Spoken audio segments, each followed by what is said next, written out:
जब एक छोटा सा बालक पूरे आकाश को पार करके सूर्य को निगलने दौड़ा, तब देवताओं में हाहाकार मच गया। देवराज इंद्र ने वज्र चला दिया, पवन देव ने पूरी सृष्टि की सांसें रोक दी और फिर सभी देवताओं को उस बालक के सामने झुकना पड़ा। बाल हनुमान को मिले दिव्य अस्त्रों से रक्षा करने के वरदान, अष्ट सिद्धियां और नवनिधियों के अधिकार। लेकिन आखिर कैसे, आइए जानते हैं बजरंगबली की अद्भुत कथा। बहुत समय पहले सुमेरु पर्वत पर वानर राज केशरी और माता अंजना तपस्या कर रहे थे। उनकी कठोर भक्ति से प्रसन्न होकर भगवान शिव ने अपने अंश के एक दिव्य पुत्र के जन्म का आशीर्वाद उन्हें दिया। पवन देव ने उस दिव्य ऊर्जा को माता अंजना तक पहुंचाया। कुछ समय बाद जन्म हुआ एक तेजस्वी बालक का, जो आगे चलकर कहलाया पवन पुत्र हनुमान, केशरी नंदन हनुमान और माता अंजना के लाल हनुमान। उस बालक के शरीर में अपार शक्ति तो थी ही, लेकिन वह बहुत ही चंचल और नटखट भी था। एक सुबह बाल हनुमान आकाश में घूम रहे थे, तभी उनकी नजर पड़ी उगते हुए लाल सूरज पर। उन्हें लगा मानो कोई चमकता हुआ मीठा फल आसमान में टंगा हुआ है और आज मुझे खाने को मिलने वाला है। भूख से व्याकुल हो बाल हनुमान तुरंत ही आकाश में उड़ पड़े। वे बादलों को चीरते हुए हजारों योजन दूर सूर्य की ओर बढ़ने लगे। संपूर्ण देवता आश्चर्य में पड़ गए। जैसे ही बाल हनुमान सूर्य के पास पहुंचे, उन्होंने सूर्य को तुरंत ही अपने मुंह में ले लिया। क्षण भर में पूरा संसार अंधकार में डूब गया। धरती पर हाहाकार मच गया। यज्ञ रुक गए, ऋषि मुनि घबरा गए, देवताओं के लोकों में तो भय फैल गया। फिर क्या था, देवराज इंद्र अपने हाथी ऐरावत पर बैठकर वहां पहुंचे। उन्होंने बाल हनुमान को रोकने के लिए अपने सबसे शक्तिशाली अस्त्र वज्र का प्रयोग कर दिया। वज्र सीधे जाकर हनुमान की ठोड़ी पर लगा। वे घायल होकर पर्वत पर गिर पड़े। इसी कारण उनका नाम पड़ा हनुमान, क्योंकि हनु का अर्थ होता है ठोड़ी। जब पवन देव ने अपने पुत्र को घायल देखा तो उनका क्रोध भयंकर हो उठा। उन्होंने पूरी सृष्टि में वायु का प्रवाह रोक दिया। धीरे धीरे मनुष्य की सांसें रुकने लगी। देवता बेचैन हो गए, समुद्र शांत पड़ गए, अग्नि मंद होने लगी, पूरा ब्रह्मांड में संकट आ गया। तभी सब देवता मिलकर पवन देव के पास पहुँचे। उन्होंने पवन देव से क्षमा मांगी और बाल हनुमान की मूर्छा तोड़ी और उन्हें महान दिव्य वरदान देने शुरू किए। ब्रह्मा जी ने वरदान दिया, यह बालक किसी भी ब्रह्मास्त्र से नष्ट नहीं होगा। उन्होंने हनुमान जी को अजेयता, दिव्य बुद्धि और रूप बदलने की शक्ति दी। इंद्रदेव अपने अपराध पर लज्जित हुए। उन्होंने कहा, आज से मेरा वज्र भी इस बालक को नुकसान नहीं पहुंचा सकता। उन्होंने हनुमान जी को अटूट शरीर, अमर यश का वरदान दिया। अग्नि देवता बोले, अग्नि कभी भी तुम्हें जला नहीं सकेगी। इसी वरदान के कारण बाद में हनुमान जी ने लंका दहन किया, लेकिन अग्नि उनका कुछ नहीं बिगाड़ पाई।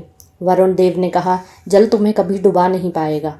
यम बोले, तुम रोग और मृत्यु से मुक्त रहोगे। पवन देव ने अपने पुत्र को अद्भुत वेग, आकाश में उड़ने की क्षमता और अपार शक्ति प्रदान की। हनुमान जी को अष्ट सिद्धि नवनिधि के दाता कहा जाता है। ये अष्ट सिद्धियाँ ऐसी दिव्य शक्तियाँ मानी जाती हैं जिन्हें योग, तपस्या और ईश्वर की कृपा से प्राप्त किया जा सकता है। इसका वर्णन कई ग्रंथों में मिलता है, विशेष रूप से रामचरितमानस और योग शास्त्र में इसका वर्णन दिया गया है। हनुमान जी को वरदान में मिली अष्ट सिद्धियों के विस्तार से जानते हैं। पहली सिद्धि है अणिमा, सूक्ष्म होने की शक्ति। इस सिद्धि से साधक अपने शरीर को इतना छोटा कर सकता है कि वह परमाणु के समान सूक्ष्म हो जाए। जब हनुमान जी लंका में माता सीता की खोज करने गए, तब उन्होंने बहुत छोटा रूप धारण किया ताकि कोई उन्हें देख ना सके। दूसरी सिद्धि है महिमा, विशाल होने की शक्ति। इस सिद्धि में साधक अपने शरीर को अत्यंत विशाल बना लेता है। जब हनुमान जी समुद्र पार करने निकले तो उन्होंने समुद्र पार करने के लिए पर्वत के समान विशाल रूप धारण किया था। तीसरी शक्ति है गरिमा, अत्यंत भारी होने की शक्ति। इस शक्ति से साधक अपने शरीर को इतना भारी बना सकता है कि कोई उसे हिला भी ना सके। कई कथाओं में बताया गया है, हनुमान जी का भार देवताओं तक के लिए असहनीय हो जाता था। चौथी सिद्धि है लघिमा, अत्यंत हल्के होने की सिद्धि। इस सिद्धि से साधक शरीर को इतना हल्का बना सकता है कि वह हवा में उड़ सके। हनुमान जी का आकाश मार्ग से उड़कर जाना इसी सिद्धि का प्रतीक माना जाता है।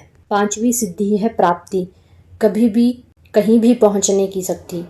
इस सिद्धि में साधक किसी भी स्थान पर तुरंत पहुंच सकता है या इच्छित वस्तु प्राप्त कर सकता है। हनुमान जी का संजीवनी बूटी लाने के लिए तुरंत हिमालय पर पहुंचना इसी सिद्धि का प्रतीक माना जाता है। छठवीं सिद्धि है प्राकम्य, इच्छा पूर्ण करने की शक्ति। इस सिद्धि में साधक अपनी सभी इच्छाओं को पूर्ण कर सकता है। ऋषि मुनियों के बारे में कहा जाता है कि वे संकल्प मात्र से कार्य सिद्धि कर देते थे। सातवीं सिद्धि है ईश्वत, प्रभुत्व की सिद्धि। इस सिद्धि में साधक प्रकृति और तत्व का अधिकार प्राप्त कर लेता है, मतलब उसका पूर्ण नियंत्रण होता है उन पर, जैसे कि देवताओं को पंचतत्व का स्वामी माना जाता है। आठवीं सिद्धि है वशित्व, नियंत्रण की शक्ति। इस शक्ति से साधक दूसरों और परिस्थितियों को अपने नियंत्रण में कर सकता है। महान ऋषि अपने तेज और तप से हिंसक जीवों को भी शांत कर देते थे। अब बात करते हैं नवनिधियों के अधिकार की। देवताओं ने देखा यह बालक भविष्य में धर्म की रक्षा करेगा, भगवान राम का सबसे महान भक्त बनेगा। तब धन के अधिपत्य कुबेर ने उनको आशीर्वाद दिया, समृद्धि और दिव्य निधियां तुम्हारे अधीन ही रहेंगी। यहीं से आगे चलकर वह नवनिधि कहलाए। समय बीता, जब हनुमान जी की भेंट श्री राम से हुई तो उनकी सारी शक्तियां धर्म की रक्षा में लग गईं।